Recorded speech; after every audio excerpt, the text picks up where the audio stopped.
जय श्री श्याम किसान साथियों, मैं मनीष कुमार नागर स्वागत करता हूं आपके अपने चैनल कोटा मंडी में। किसान साथियों, इस प्रकार काफ़ी समय के बाद मुलाकात हो रही है, तो सर्वप्रथम सभी को गुरु पूर्णिमा की ढेर सारी शुभकामनाएं। और आज जो चर्चा करने वाले हैं, छोटा वीडियो बनाने का प्रयास करूंगा साथियों, बाकी चर्चा बहुत लंबी है, बहुत लंबे लंबे विषय जिनके बारे में, संभावनाओं के बारे में हम लहसुन की बात करेंगे साथियों। तो शुरू करते हैं साथियों, ज़्यादा समय खराब आपका भी नहीं करूंगा। शुरुआत करते हैं साथियों मार्च महीने से, डायरेक्ट सीधे मार्च महीने से शुरुआत करते हैं साथियों। जिस समय लहसुन की खुदाई हो रही थी उस समय साथियों एक बड़ी शिकायत आई थी लहसुन में हरी शाई चढ़ने की। जिन किसानों के घर में आई थी उनको पता है, काफ़ी ज़्यादा शिकायत आई थी साथियों। वो ये टॉपिक इसलिए शुरुआत की है साथियों कि लहसुन खराबी का जो शुरुआत हुई थी वो राजस्थान से शुरू हुई थी। और कोटा मंडी चैनल पर साथियों सर्वप्रथम मैंने आज के 2-2.5 महीने पहले ये बात खड़े होकर कही थी, लहसुन भारी मात्रा में ख़राब हो रहा है, अपने लहसुन को चेक कर लो, अपने गोदामों को चेक कर लो। तो जिसने मानी थी, हो सकता है उनका कुछ भला हुआ गया होगा, उन्होंने कटा के बेच दिया होगा, तो उनको बढ़िया पैसे मिल गए होंगे। वरना मंडी में ऐसी क्वालिटी आ रही है साथियों जिनकी कीमत अगर बढ़िया होते तो 20-20 हज़ार तक बिकते, बाकी अभी बिक रहे हैं सिर्फ 2,000 रुपये प्रति क्विंटल के हिसाब से। तो ऐसा भी लहसुन में इस साल करिश्मा देखने को मिल रहा है। तो प्रकृति का सारा खेल ये जो रचा है, ये शुरू से ही साथियों लहसुन में कहीं ना कहीं प्रकृति का जो मौसम था इस साल, जैसे कि बात करें जनवरी फरवरी महीने की साथियों, शुरुआत में जब फसल पककर तैयार नहीं हो रही थी, भाव अच्छे थे, किसान चाह रहा था कि जल्द से जल्द अपनी फसल पक जाए, बाकी प्रकृति से कोई नहीं जीत पाया साथियों। तो उस समय मौसम ठंडा गर्म हो रहा था, तो कहीं ना कहीं लहसुन में प्रीमेच्योरता इस साल देखने को मिली है। तो लहसुन पूरी पककर तैयार, हर प्रकार का पौधा मतलब कंप्लीट तैयार नहीं हो पाया था, और हमने साथियों उसको जल्दी खुदवा लिया। करने का मतलब चोरी की भी बड़ी संभावना थी उस समय, और भाव भी ठीक ठाक थे। तो कहीं ना कहीं कुछ ना कुछ मिस्टेक हमसे भी हुई है।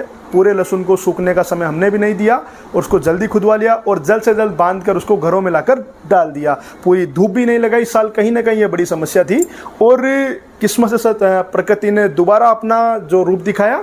टेम्परेचर साथियों लहसुन 45 डिग्री तक आसानी से सहन कर लेता है, बाकी 45 से ऊपर निकलता है तो कहीं ना कहीं समस्या बनती हुई नजर आती है। तो इस साल टेम्परेचर 52 तक 53 तक भी राजस्थान में पहुंच गया था। और सबसे पहले जो तेज गर्मी की शुरुआत हुई थी राजस्थान से हुई थी साथियों, जहां भी लहसुन होता है वहां से। तो बात करें राजस्थान में शुरुआत में काफ़ी ज़्यादा खराब हुआ, जिन्होंने चेक किया।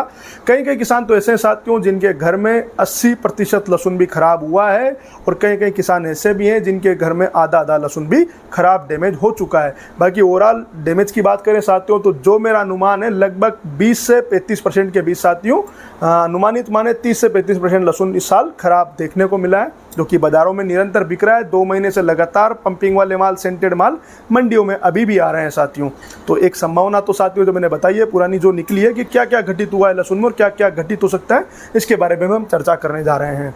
और साथियों अब बात करें स्टॉक की, तो उस समय अप्रैल महीने में काफ़ी ज़्यादा स्टॉक हुआ था। अधिकतर लहसुन जो गया था वो स्टॉक में गया था, तो जो कि बिक चुका है साथियों। लगभग उसमें से भी 80% माल बिक चुका है, ये पक्का है, क्योंकि माल डैमेज हुए हैं। सिर्फ 20% लोग ही व्यापारी ऐसे थे जिन्होंने इस साल कहीं ना कहीं लहसुन को अच्छे से रखा है।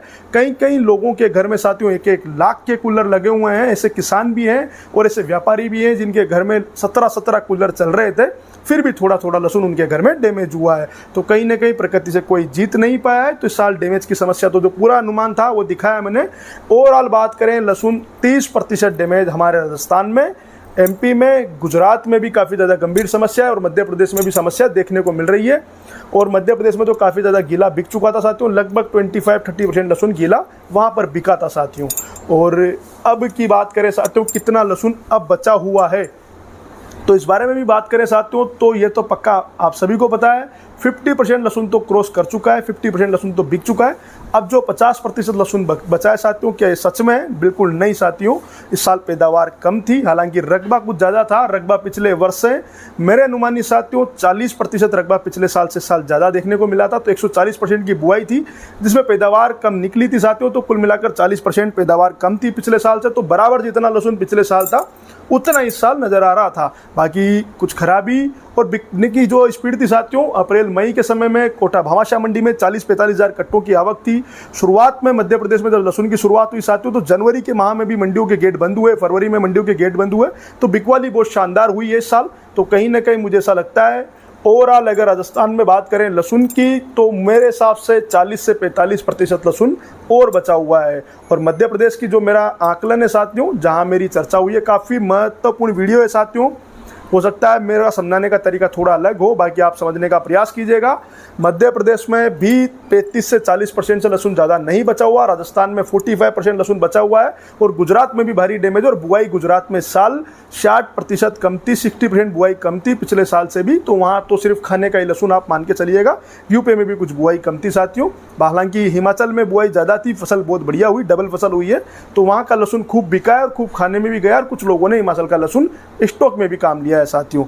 और बाकी जम्मू की लहसुन की बात करें साथियों, तो थोड़ी मात्रा में हुआ था, और जो बिकवाली में जम्मू का लहसुन भी काफ़ी ज़्यादा डैमेज हुआ है साथियों, ये भी बात ध्यान रखिएगा। जिन्होंने स्टॉक किया था उनका जम्मू का लहसुन भी बाहर बिक चुका है, तो काफ़ी ज़्यादा लहसुन वो भी डैमेज हुआ है।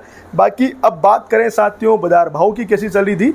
शुरुआत में जब छर्री बिकने को आई थी साथियों, तो 5000 से 6000 के बीच में छर्री, जो छोटी साइज़ की बात है, वो बिक रही थी। और आज के समय में छर्री की रेट साथियों 9000 से लेके पक्का पोजीशन 11,500 रुपये प्रति क्विंटल है। तो जिन्होंने भी स्टॉक किया था और स्टॉक को सही से रखा था, जो कि मात्र 20% किसान या व्यापारी से हैं जिन्होंने उस समय स्टॉक को अच्छे से रख पाए थे, वरना 80% तो नुकसान में ही गए इस साल लहसुन में। ये पक्की और काला सच है साथियों, ये जो स्टॉक किया था 80% किसान साथियों इस साल नुकसान में गए। कारण सिर्फ और सिर्फ लहसुन के रख रखाव, और कोई कारण नहीं है। भाव में कोई कमी नहीं आई है साथियों। जो मैंने शुरू में कहा था स्टॉक बढ़िया रहेगा, हालांकि बढ़िया रहा। बाकी ये प्रकृति से कोई जीता नहीं जा सकता, गर्मी के प्रकोप से सबको ही नुकसान हुआ है। और बात करें साथियों चाइना की, तो चाइना में भी बाज़ार साथियों कम नहीं है, चाइना के बाज़ार भी बहुत अधिक चल रहे हैं। यहाँ पर अगर चाइना का लहसुन आता है साथियों, तो 220 रुपये प्रति किलो में भी उन लोगों को पड़ता नहीं है, तो घबराने की ज़रूरत नहीं है। बाकी कोशिश करते रहिएगा, क्योंकि सिर्फ और सिर्फ चाइना का लहसुन बिकने को नहीं आता साथियों। मैं सिर्फ संभावना व्यक्त कर रहा हूँ, हो सकता है उसके साथ 2 नंबर की, सिर्फ लहसुन तो एक बहाना है, हो सकता है कुछ चाइना के साथ 2 नंबर की चीज़ भी आती हो। तो हम लोगों को प्रयास करना है साथियों कि चाइना के लहसुन को भी रोकते रहना है।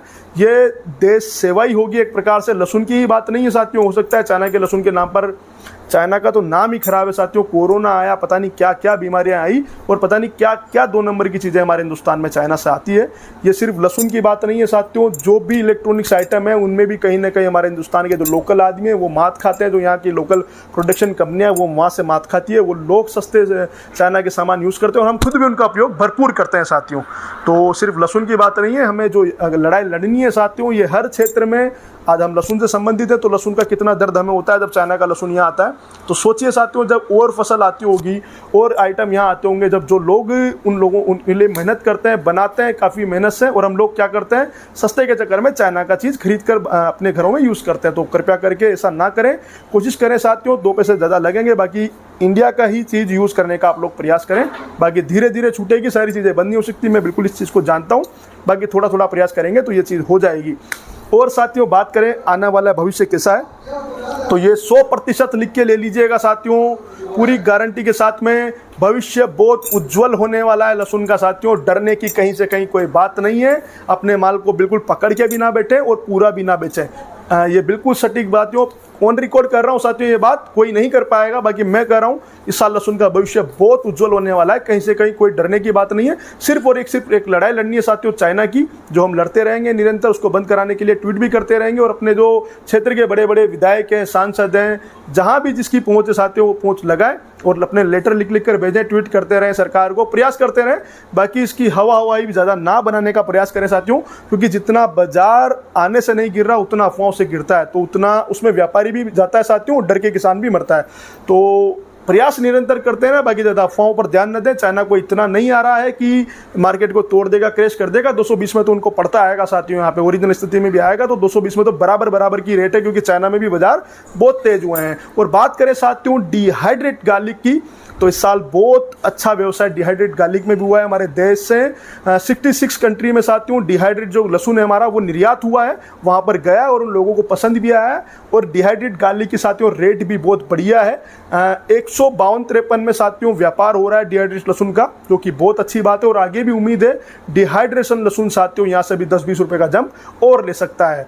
जिन लोगों को डिहाइड्रेशन लहसुन के बारे में नहीं पता, तो जो हमारा रॉ गार्लिक होता है साथियों, इसी को सुखाकर इसी को डिहाइड्रेट कर साथियों इसको स्टोर किया जाता है। लगभग 3 से 5 साल इसकी आयु होती है साथियों, 3 से 5 साल खराब नहीं होता। जब बाजार कम होते हैं तब इन डिहाइड्रेशन फैक्ट्रियाँ चलती है। 2 साल से डिहाइड्रेशन गार्लिक की फैक्ट्रियाँ नहीं चल रही, तो डिहाइड्रेशन गार्लिक में भी साथियों इस साल शॉर्टेज है और भारी शॉर्टेज है। और मुझे ऐसा लगता है साथियों लहसुन में भी भारी शॉर्टेज बनेगी ही बनेगी, क्योंकि जैसा कि मैं मंडी में मिलता हूँ साथियों कई लोगों से, तो कई किसानों के पास तो बीज तक का लहसुन भी नहीं बचेगा, क्योंकि इस साल बड़ी गंभीर समस्या प्रकृति ने दिखाई है। तो बाजार बहुत अच्छे रहेंगे मेरे हिसाब से।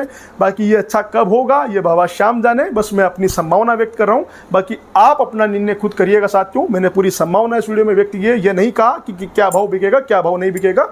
हर प्रकार की चर्चा हमने खराबी से लेकर, चाइना से लेकर, डिहाइड्रेट गार्लिक से लेकर रो गार्लिक तक भी हमने पूरी चर्चा की है साथियों। बाकी हमारे देश से भी साथियों निर्यात लहसुन हो रहा है, छोटी गोली का बढ़िया स्तर पर निर्यात चल रहा है और धीरे धीरे चल ही रहा है साथियों। मलेशिया, वियतनाम काफ़ी अच्छी कंट्री में हमारा देश का लहसुन जा रहा है और पसंद किया जा रहा है, तो ये भी बड़ी खुशी की बात है। तो कहीं ना कहीं डरने का कोई विषय नहीं है साथियों। पॉजिटिव रहें, बाबा श्याम की भक्ति करें, नाम लें, और लहसुन में अगर कुछ खराबी है साथियों तो उसको बेचते रहें, क्योंकि जो खराब लहसुन है वो टिकेगा नहीं साथियों। आप कितनी ही कोशिश कर लो डैमेज लहसुन नहीं टिकेगा। बाकी जिनके पास बढ़िया माल है, जिनके पास अच्छे माल है, उनके लिए तो इस साल चांदी ही चांदी है। ये मेरा निजी अनुमान है साथियों। बाकी आगे बाबा श्याम की इच्छा। अगर वीडियो पसंद है साथियों तो शेयर कर दीजिएगा। छोटे टाइम में ज़्यादा बातें कर चुका हूँ साथियों। बाकी ये समीक्षा वीडियो बनाने का बहुत ज़रूरी था, मुझे बहुत ज़रूरी था। बाजार छुट्टी का दिन था तो लगा कि ये वीडियो बनाना उचित रहेगा। बाकी आपको मेरे चैनल की सेवा पसंद आती हो तो इसको वीडियो को शेयर कर दीजिएगा। और जिस भी किसान ने अब तक चैनल को सब्सक्राइब नहीं किया हो साथियों तो चैनल को सब्सक्राइब कर लीजिएगा। धन्यवाद। जय श्री श्याम।